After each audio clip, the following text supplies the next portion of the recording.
누가복음 8장 40절에서 56절 말씀을 교독하도록. 예수께서 돌아오심에 무리가 환영하니 이는 다 기다렸음이로라. 이에 배당장인 야이로라 하는 사람이 와서 예수의 바닥에 엎드려 자기 집에 오시기를 간구하니 이는 자기에게 12살 된 외딸이 있어 죽어가미러라. 예수께서 가실 때에 무리가 밀려들더라. 이에 교회를 혈류 중으로 알린 중에 아무에게도 고침을 받지 못하던 여자가 예수의 뒤로 와서 그의 옷가에 손을 대니 혈류증이 즉시 그쳤다. 예수께서 이르시되 내게 손을 댄 자가 누구냐 하시니 아니라 할 때에 베드로가 이르되 주여 무리가 밀려들어 있나이다. 예수께서 이르시되 내게 손을 댄 자가 있도다. 이는 내게서 능력이 나간 줄 알미로다 하신대. 여자가 스스로 숨기지 못할 줄 알며 나와 그리어 그 손댄 이유와 곧 나온 것을 모든 사람에게 말하니 예수께서 이르시되 딸아 내 믿음이 너를 구원하였으니 평안히 가라 하시더라. 말씀하실 때 회당장의 집에서 사람이 와서 말하되 당신의 딸이 죽었나이다. 선생님을 더 괴롭게 하지 마소서 하거늘 예수께서 들으시고 이르시되 두려워하지 말고 믿기만 하라. 그리하면 딸이 구원을 얻으리라 하시고 그 집에 이르러 베드로와 요한과 야고보와 아이의 부모에게는 함께 들어가기를 허락하지 아니하시니 모든 사람이 아이를 위하여 울며 통곡하매 예수께서 이르시되 울지 말라 죽은 것이 아니라 잔다 하시니 그들이 그 죽은 것을 아는 거로 비웃더라. 예수께서 아이의 손을 잡고 불러 이르시되 아이야 일어나라 하시니 예수께서 먹을 것을 주라 명하시니 같이요. 그 부모가 놀라는지라. 예수께서 경고하사 이 일을 아무에게도 말하지 말라 하시니라. 우리나라 사람들 중에 가장 많이 즐기는 취미가 바로 등산이라고 합니다.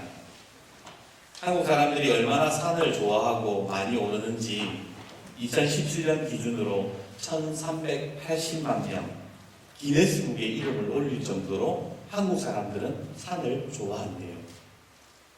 2018년 기준 국립공원 관리공단이 발표한 자료에 의하면 21개 국립공원 중에 가장 많이 오른 산이 여러분 어딘지 아세요?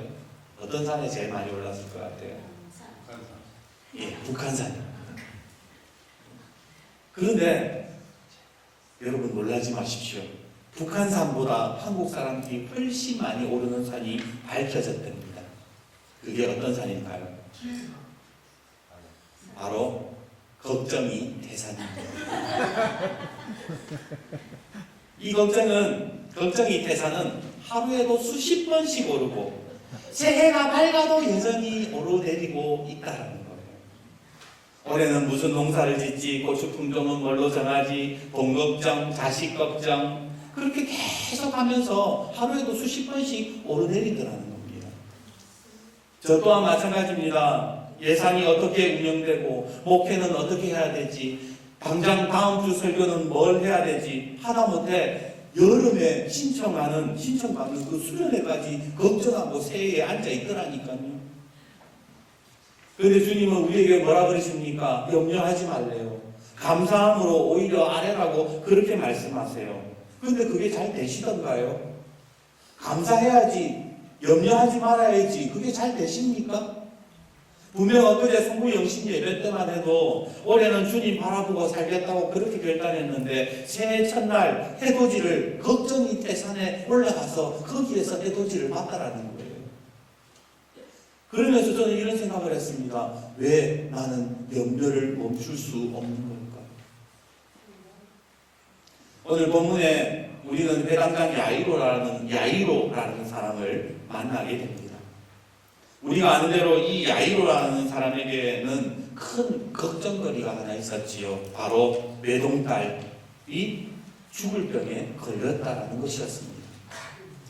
12살짜리 딸이 얼마나 이쁩니까? 눈에 넣어도 아프지 않을 귀한 딸이 죽어가는데 아빠가 무슨 짓을 안 해봤겠습니까? 그러다 어느 날 야이로의 귀에 예수님이 지나간다는 소식을 듣게 됩니다. 들리는 소문에는 귀신도 쫓아내고 병도 고쳐내고 사람도 살렸다라는데 무슨 일이 있어도 예수님을 모셔야겠다는 마음이 들었겠지요. 그리고 결국 그는 예수님을 집으로 모실 수가 있었습니다. 그런데 여기에서 야이로에게 전혀 예상치 못한 일들이 벌어지게 됩니다. 예수님을 모시고 집으로 가던 도중 이상한 여자가 예수님의 발걸음을 붙잡은 것입니다. 이 여자는 예수님의 허락도 구하지 않은 채 몰래 뒤로 와서는 예수님 옷에다가 슬쩍 손을 갖다 대고는 그렇게 자기 병이 나은 것이지요. 순간 예수님이 길을 가다가 멈추시더니 그러는 겁니다. 누가 나에게 손을 대었다. 누구냐? 그러자 베드로가 말합니다. 예수님, 사람이 너무 많아가지고 누가 밀친 거겠죠. 그런데 예수님은 자꾸만 누가 손을 댔다며 사람을 찾는 것이 아닙니까? 그 순간 해당장 야이로의 마음을 한번 보십시오. 지금 야이로의 마음은 새까맣게 타들어가기 시작합니다. 왜냐하면 별로 중요하지 않는 일에 자꾸만 예수님이 지체를 하고 있더라는 거예요. 때마침 손을 댄 여자가 나오더니 이실직고합니다. 주님, 제가 손댔습니다. 그렇게 예수님과 이 여인의 대화가 이어지기 시작하는데 야이로의 얼굴은 그 옆에서 자꾸만 굳어져 가고 있는 거예요. 지금 마음이 급해 죽겠는데, 지금 내 딸이 언제 죽을지도 모르는데 예수님은 자꾸만 딴청을 피우고 있는 거예요. 야이로의 마음을 몰라주는 거예요. 보아하니 저 여자는 지금 당장 죽을 병도 아니고 손댔을 때 다 나았다 그러잖아요. 그러면 지금 제일 급한 일이 뭡니까? 딸 살리는 것 아닙니까? 못다한 이야기는 딸 살려주고 난 다음에 해도 늦지 않는데 뭐가 그렇게 중요한 일이라고 예수님은 자꾸만 모른 척 하시냐 말입니다. 오늘 우리의 걱정이 왜 떼사진 줄 아세요? 그것은 주님의 능력을 의심해서가 아니에요. 주님이 언제 응답해 주실지 모르기 때문에 자꾸만 걱정이 생기는 거라는 겁니다. 그렇지 않습니까? 여러분 중에 누가 하나님의, 지금 이 자리에 앉아있는 분 중에 누가 하나님의 능력을 의심합니까?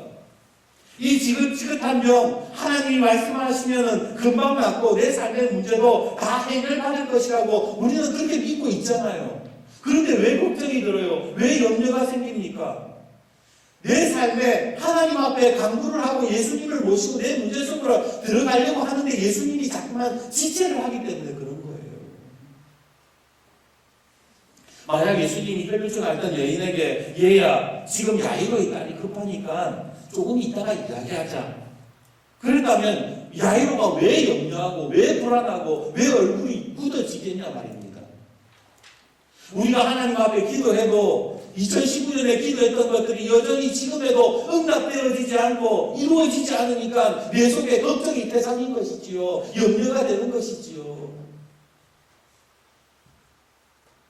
그런데 아니나 다를까 야이로의 염려와 불안은 현실이 되고 말았습니다. 예수님이 쉬지 않은 동안 그만 딸이 죽어버린 것입니다. 우리 49절 말씀 같이 한번 읽어보겠습니다. 49절 읽겠습니다. 시작. 아직 말씀하실 때에 회당장의 집에서 사람이 와서 말하되 당신의 딸이 죽었나이다. 선생님을 더 괴롭게 하지 마소서. 여러분, 사람이 참 견디기 어려울 때가 언제인 줄 아세요? 내가 오랫동안 염려하고 불안하게 느껴졌던 것들이 현실이 될 때 사람은 못 견딘대요. 심리학자들이 말하기를 사람의 마음에도 평수가 있대요. 어떤 사람은 30평이고 어떤 사람은 60평이고 어떤 사람은 100평이래요. 사람마다 자라온 환경과 살면서 쌓아온 그 수양에 따라서 마음의 평수가 다르대요. 그런데 아무리 마음의 평수가 넓다 하더라도 그 마음은 한계가 있어서 모든 것을 계속 담아둘 수는 없대요. 사람의 마음에는 희망도 있고 감사하는 마음도 있고 기쁨과 동시에 염려와 걱정하는 그런 것들이 다 담겨져 있는데 어느 순간 계속해서 염려하고 걱정하고 불안하기 시작하면은 그것들이 쌓이기 시작하면서 그 전에 쌓아뒀던 희망이나 감사나 기쁨 이런 것들이 차지할 공간이 없어가지고 자꾸만 그것들을 빼낸다는 겁니다. 그렇게 하나둘씩 마음속에 감사가 버려지고 소망이 버려지기 시작하면서 우울증이 찾아온대요. 그리고 그 우울증이 어느 순간 현실과 딱 맞아떨어지는 순간 사람은 견디지 못하고 극단적인 선택을 하더라는 겁니다. 그래서 우울증이 무섭다라는 거예요. 지금 야이로의 이 걱정과 근심이 얼마나 오래됐는지는 잘 모르겠습니다. 하지만 야이로가 염려했던 것, 어서 빨리 예수님을 모시고 가야 내 딸이 살 수 있을 텐데, 내 딸이 혹시나도 잘못되면 어떡하지, 내 딸이 죽으면 어떻게 되지, 그런 염려와 걱정이 현실과 딱 맞아떨어졌을 때에 그 아버지가 느낄 수 있는 고통은 말하지 않아도 우리는 공감을 할 수 있을 겁니다. 지금 딸은 죽었고 예수님은 지체했으며 야이로는 말할 수 없는 상처를 받았습니다.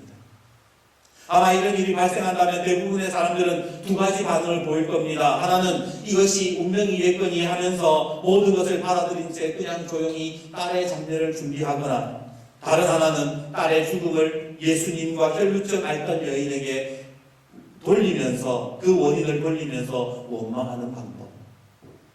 만약 여러분이 야이로와 같은 입장이라면 어떻게 하시겠습니까? 아니, 여러분들이 간절하게 하나님 앞에 기도했는데, 염려하면서 걱정하는 가운데에 주님 앞에 간절히 기도했는데 그 응답이 이루어지지 않고 그것이 내 염려가 현실이 되었을 때에 여러분들의 반응은 어떠냐 말입니다. 어떠세요? 하나님 원망하세요? 아니면 뭐 어쩔 수 없지, 뭐 내가 기도했는데 하나님 안 들어줬으니까 그냥 포기해야지. 우리의 반응은 이 두 가지밖에 없더라는 거예요. 그런데 오늘 야이로는 제3의 선택을 하더라는 겁니다. 그것이 무엇인가? 우리 50절 말씀 같이 한번 읽어봅시다. 50절 같이 읽읍시다. 시작. 예수께서 들으시고 이르시되 두려워하지 말고 믿기만 하라. 그리하면 딸이 구원을 얻으리라. 야이로는 예수님을 원망하고, 아니 자기의 문제를 포기하기보다 뭘 하기로 했느냐? 예수님의 말씀을 따르기로 선택을 했다는 거예요. 예수님이 뭐라 그랬어요? 야이로에게 두려워하지 말고 뭐 해라? 믿기만 하라. 믿기로 결정을 했다는 거예요.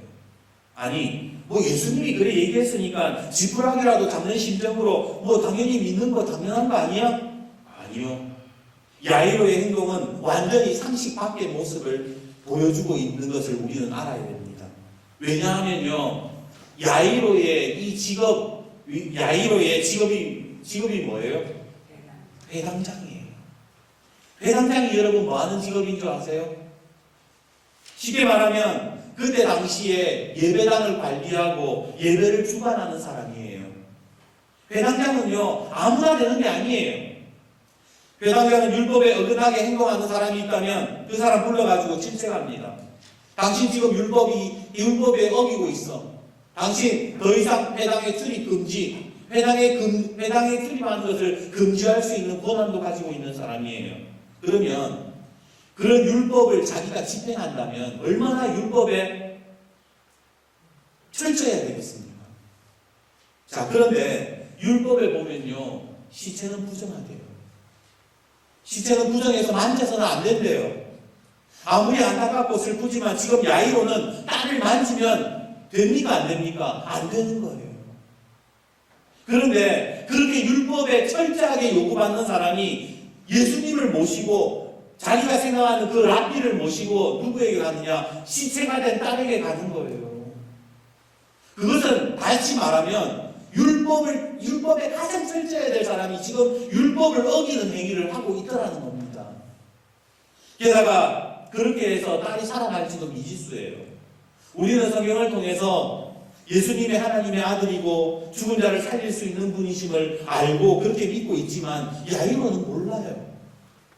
야이로가 정말로 예수님이 지금 하나님의 아들이신 것을 고백하는 장면이 없습니다.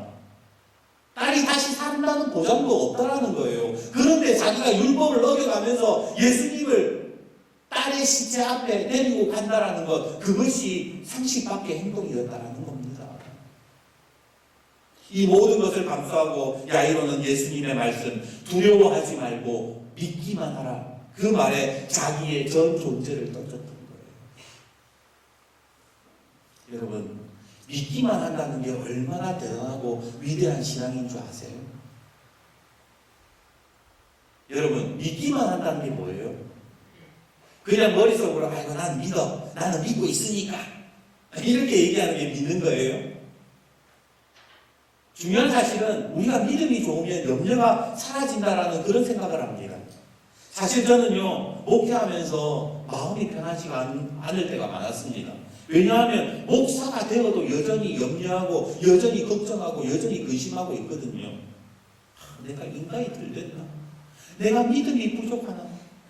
목사님들이 왜 설교 시간에 그런 얘기 하잖아요. 염려하지 마세요. 염려는 죄입니다. 하나님 신뢰해야 됩니다. 그런데 막상 그렇게 설교하는 목사님들 만나보면요, 하나같이 자기들 다 염려하고 앉아있어요. 목사님들끼리 모이고 염려하고 앉아있어요. 다 염려하는 안 하는 사람이 없더라니까요. 인생이 이렇게 복잡한데 어떻게 염려가 없고 사람이 살면서 어떻게 걱정이 없단 말입니까? 성경을 보면요, 하나님의 사람 엘리야도 두려움에 떨었어요. 아브라함도 아들이 없어서 늘 걱정과 근심했습니다. 왜 요셉이라고 애굽에 종살이하면서 불안하지 않았고 두려움이 없었겠습니까? 왜 다윗이라고 사울에게 쫓기면서 근심 걱정 안 했겠냐 말입니다. 다 했어요. 다 있었어요. 그런데 왜 성경은 그 사람들을 여전히 믿음의 사람이라고 얘기할까요? 아니, 염려하는 게 잘못이라며, 염려하는 게 죄라며. 그런데 이 염려하는 사람들을 왜 성경은 믿음의 사람이냐라고 지칭을 하냐 말입니다. 그것은 근심에서가 아니라, 근심 안에서가 아니라 염려 가운데서도 끝까지 주님을 놓치지 않았다라는 데 성경은 방점을 짓고 있더라는 겁니다. 오늘 야이로 보세요. 그 집안의 사람이 말하잖아요. 딸이 죽었습니다. 더 이상 선생님 괴롭게 하지 마십시오. 그렇게 할 때에 그 마음속에 또 어떤 마음이 들었어요? 너는 배당장이야. 너는 지금 율법을 지켜야 돼. 그런데 야이로는 어떻게 해요? 예수님을 놓치지 않더라는 거예요. 53절 보세요. 그들이 그 죽은 것을 아는 거로 비웃더라. 이 말씀은 아이가 잔다라는 예수님의 말씀에 사람들이 비웃은 것이지만 야이로의 눈에는 그렇게 비쳤을 거예요. 야, 너 이제 배당장이면서 율법을 어기네. 너 배당장 끝났어. 너 이제 파면이야. 그래도 그런 마음이 든다 할지라도 끝까지 예수님을 딸에게로 데리고 가는 것. 그게 믿기만 하는 것. 여전히 내 머릿속에 의심이 들고 염려가 있고 걱정 근심 사라지지 않아도 예수님의 손을 끝까지 놓지 않는 것, 예수님과 함께 끝까지 한번 가보는 것, 그게 믿기만 하는 거라니까요. 아멘. 이후에 내가 무슨 일을 겪든지 내가 어떤 책임을 지든지 예수님을 지금 내 문제 속으로 모시고 들어가서 그렇게 살아가는 것, 그게 믿기만 하는 거예요. 머릿속으로 자기를 세뇌시키는 게 믿기만 하는 것이 아니라 오늘 내 삶에 어떤 순간 속에서도 예수님을 끝까지 모시고 가는 것, 그게 믿기만 하는 거예요. 아멘. 올해를 시작하면서 저에게는 이런 걱정과 염려가 있었습니다. 혹시 우리 성도님들 중에 하나님이 부르시면 어떡하지? 점점 교회의 예산이 줄어지면 어떡하지? 우리 어문정 집사님 예천으로 간다 그러면 어떡하지? 나중에 꿈샘학교가 아이들이 점점 줄어들어서 사라진다 그러면 어떡하지? 온갖 새해에 시작되면서 온갖 염려와 근심이 그냥 제 머릿속을 떠나지 않는 거예요. 그런데 주님이 그러시는 겁니다. 두려워하지 말고 믿기만 해라. 그러면 딸이 구원을 얻으리라. 아멘. 너무 마음이 아파. 너무 감사합니다. 상황이 어떻게 되는지 그건 네가 알 바가 아니야. 앞으로 어떤 일이 일어날지 그것은 네가 고민하는 게 아니야. 너는 지금 나와 함께 2020년을 그냥 쭉 가기만 하면 된다라고 주님은 말씀하시는 거예요. 그렇습니다. 주님 믿기만 하겠습니다. 끝까지 주님 따라가고 고집스럽게 주님 손 놓지 않겠습니다. 그렇게 기도했어요. 미국의 유명한 기독교 작가이자 목사인 이 맥스 루케이도가 쓴 내 안에 계신 예수님이라는 책을 보면 이런 이야기가 나옵니다. 저는 어느 날 개를 데리고 자동차 세차장에 갔습니다. 왜 주유소 옆에 보면 그 자동으로 막 해주는 거 있잖아요. 기름 넣고 뭐 한 1,000원 주면 할 수 있는 자동 세차기. 그런데 그 차 안에 있던 개가 이 세차를 하기 시작하니까 사납게 짖어대기 시작하는 거예요. 개가 볼 때는 너무 무서웠던 겁니다. 시끄러운 소음을 내며 거대한 기계가 막 차를 삼켜오지를 않나 갑자기 앞유리에 소나기 같은 물을 퍼붓고 옆에는 거대한 브러쉬가 막 돌아가면서 차문을 때리는데 개의 입장에서는 얼마나 무서웠겠어요. 개가 그래서 막 짖기 시작하는 거예요. 정신없이. 목사님은 개를 진정시키려고 안아주기도 하고 간식도 주고 조용히 좀 해라 그러면서 혼도 냈지만 아무런 소용이 없는 겁니다. 이후에 제가 책 내용을 좀 읽어드릴게요. 당황하지 마. 이건 세차하는 것뿐이야. 야, 지난번에도 한번 해봤잖아. 아무리 개에게 설명해도 도움이 되지 않았다. 나는 개를 안정시키려고 이런저런 말을 해보았지만 개에게 자동차 세차에 대해서 어떻게 이해를 시킬 수 있도록 설명하기라는 것은 불가능에 가까웠다. 그런 개를 쳐다보면서 나는 나에게 문득 내 모습을 발견하게 된다. 내 인생에 이해할 수 없는 무서운 일들을 만나게 되면 나 또한 마구 짖는다. 예상치 못한 질병을 얻었고 원치 않게 직장을 옮겨야 했으며 이해되지 않는 자녀들의 문제를 만나면 평상심을 잃은 채 흥분하며 날카로워져 갔었다. 그때마다 보다 못한 주님은 내가 개에게 세차 과정을 설명하는 것처럼 나에게 차분히 설명해 주시려고 했다. 하나님의 말씀인 성경과 설교 말씀 그리고 교우들을 통해서 말씀하셨지만 나는 여전히 그분의 뜻을 알아듣지 못할 때가 많았다. 그렇습니다. 세차기기가 뭔지 알고 어떤 원리로 작동하는지 알면 무섭지가 않아요. 불안하지도 않고 언제 세차기계를 만나게 될까 염려하지도 않습니다. 그런데 하나님이 행하시는 일들과 섭리는 우리 머리로 절대로는 가늠할 수 없고 우리 머리로는 절대로 이해될 수 없는 그런 하나님의 일들을 우리가 만나게 될 때에 어떻게 됩니까? 우리는 두려운 거예요. 아무리 하나님이 설명해 주시려고 해도 우리가 이해가 되지 않을 때에 그때 하나님이 뭐라고 하시는가? 두려워하지 말고 믿기만 하라. 그리하면 딸이 구원을 얻으리라. 그렇게 말씀하시더라고요. 아무리 설명해도 이해하지 못하는 우리의 연약함에 대해 바울 사도는 로마서 8장 26절과 27절에 이렇게 말씀합니다. 우리는 마땅히 기도할 바를 알지 못하나 오직 성령이 말할 수 없는 탄식으로 우리를 위하여 친히 간구하시느니라. 마음을 살피시는 이가 성령의 생각을 하시나니 이는 성령이 하나님의 뜻대로 성도를 위하여 간구하시느니라. 이게 무슨 말일까요? 우리는 죽었다 깨어나도 하나님의 섭리, 하나님의 뜻을 모른다라는 거예요. 그래서 우리가 어떻게 기도해야 될지를 모른다라는 겁니다. 그런데 그럼에도 불구하고 그 순간에 성령님이 뭐 하신다는 거예요? 우리를 위하여 탄식하며 기도하신다라는 겁니다. 그러면서 바울 사도가 그 밑에 또 이런 말을 적어 놓습니다. 우리가 잘은 모르지만 확실한 것 한 가지는 있어요. 그것이 뭔가 하나님을 사랑하는 자, 곧 그의 뜻대로 부르심을 입은 자들에게는 모든 것이 합력하여 선을 이루느니라. 몰라요. 어떻게 이루어질지도 몰라요. 나는 여전히 두렵고 여전히 염려하고 있어요. 그런데 결과는 뭐예요? 하나님이 모든 일 가운데에 합력하여 선을 이루신다는 거예요. 그러니까 뭐라는 거예요? 믿기만 하라는 거예요.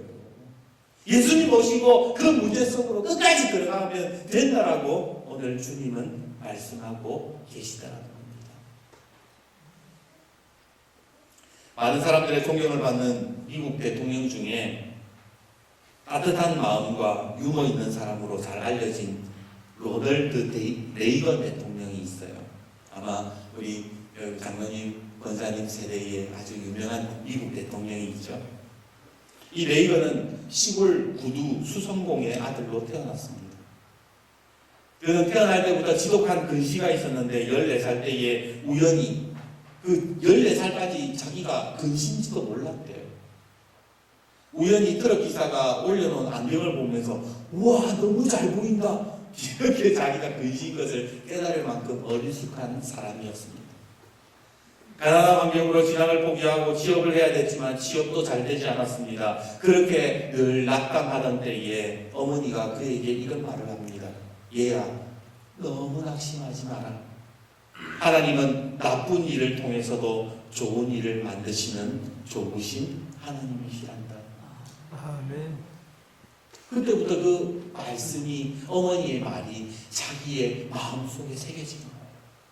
그래서 좋은 일이 있던 나쁜 일이 있던 하나님이 합력하여 선을 이루신다는 그 믿음을 가지고 그렇게 처음에 라디오 진행자가 되고 또 탤런트가 배우가 되고 미국의 대통령이 되었다라고 레이건은 그렇게 고백을 했습니다. 오늘 우리 하나님은요 합력하여 다 선을 이루시는 분이세요. 그러기에 우리가 걱정하고 염려하고 불안한 것까지도 다 선한 것으로 바꾸어 주실 줄 믿습니다. 아멘. 이제 말씀을 맺겠습니다. 2020년 새해가 들어서 우리 교회 유지연 집사님이 카톡에 저에게 그림 하나를 보내주셨어요. 그게 뭐냐면 오늘 주보에 있는 그림입니다. 주보에 있는 그림. 그죠? 그림 한번 보세요. 그림에 예수님 여기 한 뭐 남자인지 여자인지 모르겠는데 여자 같지만 예수님 어깨에 다 기대 있고 예수님이 어깨 동무를 해주면서 뭘 보는 거예요? 2020년 해돋이를 보는 장면입니다. 근데 제가 이걸 보면서 작은 글씨가 뭐 보여져 이게 크게 확대해서 보니까 뭐라고 되어 있느냐? 제가 읽어드릴게요. 하루는 지나가는 게 아니다. 잘 살든 못 살든 그 하루는 하나님 앞에서 쌓이는 거다. 우리는 하루를 그냥 오늘 하루 공짜다. 하루 그냥 뭐 재수 없다 이렇게 이야기하지만 아니래요. 그 하루는 하나님 앞에서 쌓이는 거래요. 제가 왜 이 말씀을 드릴까요? 우리가 오늘 믿기만 하면서 예수님을 따라가는 이 하루가 너무나도 소중하고 너무나도 중요하다라는 거예요. 그게 쌓여서 뭐가 되는 거예요? 합력하여 선을 이루게 되는 겁니다. 오늘 우리 장로님이 기도하신 것처럼 우리의 2020년도 주제는 목표는 행함과 진실함입니다. 행함과 진실함이 어디에서 나올까요? 바로 믿기만 하는 데서 나오는 겁니다. 예수님을 의지하고 예수님을 신뢰하고 내 삶에 어려움이 있던 문제가 있던 어떤 걱정과 염려가 있던 예수님의 손을 끝까지 붙잡고 나갈 때에 우리 속에 행함의 용기와 진실함의 용기가 나오게 되더라는 겁니다. 그러기에 오늘 믿기만 하면서 예수님을 믿으면서 주님을 따라가는 우리 모든 광덕교회 성도님들이 되시기를 주님의 이름으로 축복합니다. 아멘. 기도하겠습니다.